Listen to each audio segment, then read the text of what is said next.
السلام علیکم. Hope you all are doing well. تو جو آج ہم ٹاپک ڈسکس کریں گے وہ ہے آل انڈیا مسلم لیگ کا قیام کیسے ہوا. تو گائز، آل انڈیا مسلم لیگ کا قیام ایسے ہوا کہ دسمبر 1906 میں ڈھاکہ میں نواب سلیم اللہ خان کے گھر پر کئی اہم مسلم اکابرین نے جمع ہو کر سر آغا خان کے زیر صدارت مسلمانوں کی ایک نمائندہ سیاسی جماعت آل انڈیا مسلم لیگ کے نام سے قائم کی، جس کا مرکزی دفتر علی گڑھ میں بنایا گیا اور تمام صوبوں میں اس کی شاخیں بھی بنائی گئیں. نیز اس کی ایک شاخ سید امیر علی کی زیر صدارت لندن میں بھی قائم کی گئی. اب ہم بات کریں گے کہ مسلم لیگ بنانے کی ایسی کیا وجوہات تھیں جن کی بنا پر مسلم لیگ قیام کی گئی. تو پہلی وجہ یہ ہے Indian national Congress. Indian national Congress جو 1885 میں ایک انگریز اے.او. ہیوم کے کوششوں سے قائم ہوئی تھی، 20ویں صدی کے آغاز سے ہی بطور سیاسی جماعت صرف ہندوؤں کی جماعت بن کر رہ گئی. کانگریس پر انتہا پسند اور فرقہ پسند ہندو قابض ہو چکے تھے، اس لیے مسلمانوں کی ایک علیحدہ سیاسی جماعت کا قیام واقعی اہم ضرورت تھا. یہ اس لیے ہوا کہ اس جماعت میں ہندوؤں کو پریفرنس دی جاتی تھی اور مسلمانوں کو پوچھا بھی نہیں جاتا تھا. تو دوسری بڑی وجہ وہ یہ تھی فرقہ وارانہ مسائل کا حل تلاش کرنا. ہندوؤں نے مسلمانوں کے خلاف اپنی متشدد اور انتہا پسند تحریکوں کا آغاز کر دیا تھا جو فرقہ واریت کو جنم دے رہی تھی. ہندو مہاسبھا سنگھٹن اور آریہ سماج جیسی تحریکوں سے مسلمانوں کے وجود کو خطرہ تھا. اس مسئلے کا حل تلاش کرنے کے لیے مسلمانوں نے اپنی ایک جماعت مسلم لیگ قائم کر لی. تیسری بڑی وجہ یہ ہے تقسیم بنگال کی مخالفت. مشرقی بنگال کا نیا صوبہ 1905 میں وجود میں آیا جہاں مسلمانوں کی اکثریت تھی. یہ تقسیم مسلمانوں کے ایما پر نہیں کی گئی تھی بلکہ انتظامی مسائل کے حل کے لیے خود انگریز حکومت نے کی تھی. لیکن ہندوؤں نے تقسیم بنگال کے شدید مخالفت کی.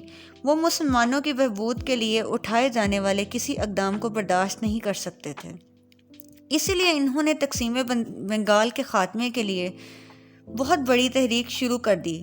یہ مخالفت بھی مسلمانوں کی سیاسی تنظیم کی تخلیق کا باعث بنی. اب جو چوتھی وجہ تھی وہ یہ تھی اردو ہندی کا تنازع. ہندوؤں کی پوری کوشش تھی کہ دفتروں میں اردو کی جگہ ہندی رائج کی جائے. وہ دیوناگری رسم و خط کو ملک بھر میں رائج کرنے کی کوشش میں تھے اور بعض انگریز بھی ان کے حامی تھے.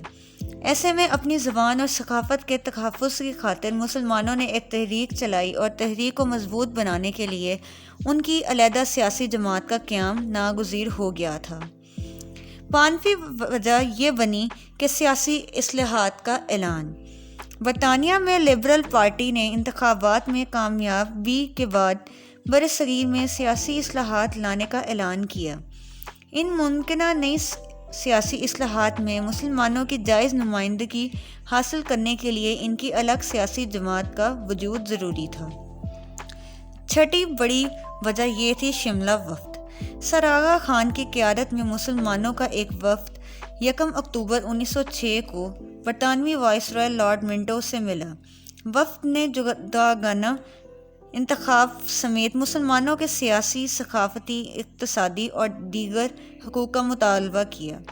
وائسرائے کے حوصلہ افزا جواب کے بعد وفد نے محسوس کیا کہ سیاسی جماعت کی تشکیل کا وقت آ گیا ہے تاکہ مفاہمت سے بھرپور فضا سے بروقت فائدہ اٹھایا جا سکے. تو یہ تھی 6 بڑی وجوہات جن کی وجہ سے آل انڈیا مسلم لیگ کا قیام ہوا، جو کہ میں نے آپ کو بتایا تھیں: انڈین نیشنل کانگریس، فرقہ وارانہ مسائل کا حل تلاش کرنا، تقسیم بنگال کی مخالفت، اردو ہندی تنازع، سیاسی اصلاحات کا اعلان، شملہ وفد. اب ہم بات کریں گے مسلم لیگ کے قیام کے مقاصد. ایسے کیا مقاصد تھے کہ مسلم لیگ وجود میں آئی؟ انگریزوں اور مسلمانوں کے باہمی تعلقات کو بہتر بنانا اور مسلمانوں کو انگریز حکومت کے لیے وفاداری کے جذبات پیدا کرنے پر آمادہ کرنا. دوسرا بڑا مقصد یہ تھا برصغیر کی تمام اقوام اور سیاسی تنظیموں سے مشترکہ مفادات کے حصول کے لیے روابط قائم کرنا. تیسرا یہ تھا مسلمانوں کے حقوق کی حفاظت کرنا اور اس مقصد کے حصول کے لیے حکومت اور دوسرے تمام حلقوں سے مل کر کام کرنا.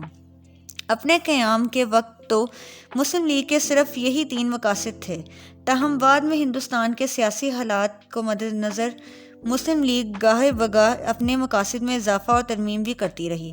قیام کے تھوڑے ہی عرصے بعد مندرجہ ذیل مقاصد کے حصول کو بھی مسلم لیگ نے اپنا مشن بنا لیا، جو کہ یہ تھے: مسلمانوں کے لیے علیحدہ انتخاب کا حاصل کرنا، اور دوسرا یہ تھا کہ مرکزی اور صوبائی مجالس قانون ساز میں مسلمانوں کے لیے علیحدہ نشستیں حاصل کرنا۔ یہ کل ہمارے پاس 5 مقاصد تھے جو کہ مسلم لیگ کے قیام کی وجہ بنے۔ امید ہے آپ کو آج کی ویڈیو اچھی لگی ہوگی۔ اللہ حافظ۔